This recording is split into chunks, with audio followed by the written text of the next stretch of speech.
दोस्तों, आज हम आए हैं सोनीपत के ताऊ देवीलाल पार्क में। दिल्ली से अंबाला जाते हुए मुरथल से कुछ पहले नेशनल हाईवे के बाईं ओर स्थित ये पार्क बेहद खास है। यहाँ वो कोल्हू रखा है जिसके नीचे कुचलकर वर्ष 1857 में अंग्रेजों ने कई भारतीयों को मारा था। इससे पहले कि अंदर चलकर वह कोल्हू देखें, आपको उन गुमनाम बलिदानियों की कहानी सुनाता हूं जो हमें यहां खींच कर ले आए हैं। कहानी यह है कि 10 मई 1857 को मेरठ में क्रांति की चिंगारी सुलगी और अगले दिन सुबह सुबह दिल्ली पहुंच गई। विद्रोही सैनिकों ने शीघ्र ही दिल्ली पर अधिकार कर लिया था। अंग्रेज जान बचाकर दिल्ली से भाग रहे थे, पर दिल्ली के बाहर भी शांति नहीं थी। सोनीपत के निकट गांव लिवासपुर के रहने वाले उद्यमी राम लंबे चौड़े खूबसूरत नौजवान थे। उन्होंने अपने जैसे ही 22 युवाओं की एक टोली बना रखी थी। अंग्रेज दिल्ली से भागकर पानीपत कैंप में जा रहे थे। रास्ते में उद्यमी राम और उनके साथी उन पर आक्रमण कर देते और मौत के घाट उतार देते। ऐसे ही एक दिन एक अंग्रेज दंपत्ति ऊंट गाड़ी में बैठकर पानीपत जा रहे थे। उद्यमी राम ने उन्हें घेर लिया। अंग्रेज को मार दिया गया, पर उसकी पत्नी को जीवित गांव ले गए और एक महिला को उसकी देखभाल करने का दायित्व सौंप दिया। इस बात की खबर राठदाना गांव के रहने वाले अंग्रेज प्रस्त सीताराम को हो गई।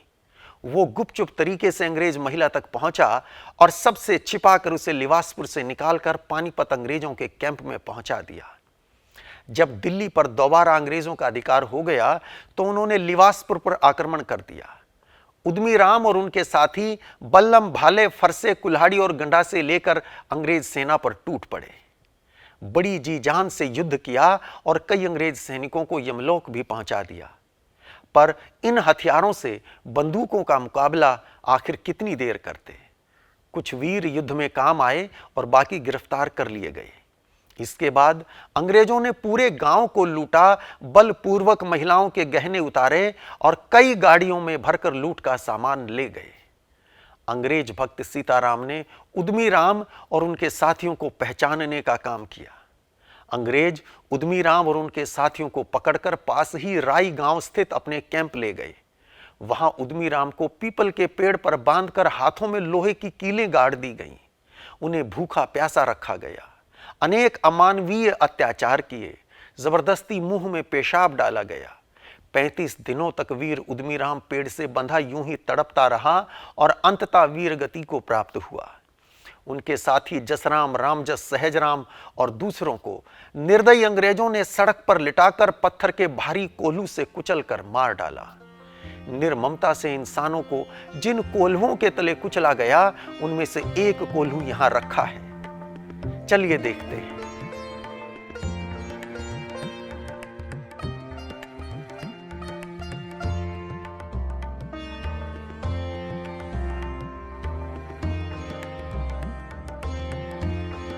यहां सामने वीर उद्यमी राम की स्मृति में एक स्तंभ स्थापित है। यहां शिलालेख पर उनकी कहानी लिखी हुई है। लेकिन अफसोस की बात यह है कि इस शिलालेख के ऊपर के पत्थर उखड़ गए हैं। यहां सामने ही नहीं, स्तंभ के चारों ओर के पत्थर गायब हैं।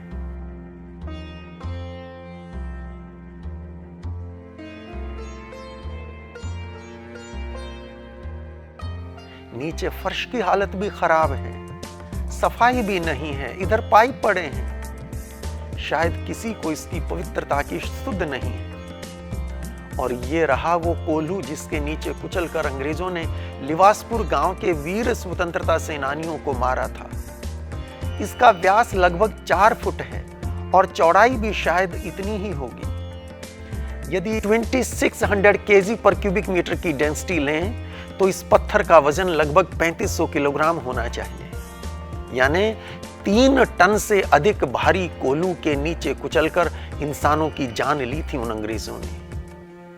इसमें दोनों तरफ छेद हैं जिनमें हुक डालकर इस कोल्हू को हाथी, बैलों या ऊंटों से खींचा जाता होगा। इसे बनाया तो सड़क निर्माण के लिए होगा, लेकिन पत्थरों की जगह इंसानों को कुचलने के काम में इस्तेमाल किया। और यह स्थान भी घोर उपेक्षा का शिकार है। चारों ओर ईंटें उखड़ी पड़ी हैं, प्लस्तर झड़ रहा है। जो देश अपने बलिदानियों के प्रति इतना उदासीन है, जहां शहीदों को यूं भुला दिया जाता है, अपने इतिहास के प्रति इतनी बेरुखी है, उस देश का आखिर होगा क्या? उधर देखिए, बहुत से युवा फुटबॉल खेल रहे हैं, बड़ी अच्छी बात है, स्वास्थ्य के प्रति जागरूक हैं, लेकिन इनके इतने निकट शहीदों के स्मारक की ऐसी दुर्दशा। और उधर देखिए, सुंदर सुंदर कैनोपी बनी है, बैठने की अच्छी जगह है, पर यहां भी ग्रिल का पेंट उड़ गया है, अंदर का हॉल भी कुछ बहुत अच्छी हालत में नहीं है। हम अच्छी चीजें बना लेते हैं, पर रख रखाव करना नहीं सीखा। दिल्ली से रोज हजारों लोग, विशेषकर युवा, खाना खाने मुरथल आते हैं। इनमें से कितने ऐसे हैं जिनकी गाड़ियां या बाइक्स रास्ते में कभी यहां रुकी हों, बलिदानी उद्यमी राम और उनके गुमनाम साथियों को श्रद्धांजलि दी हो?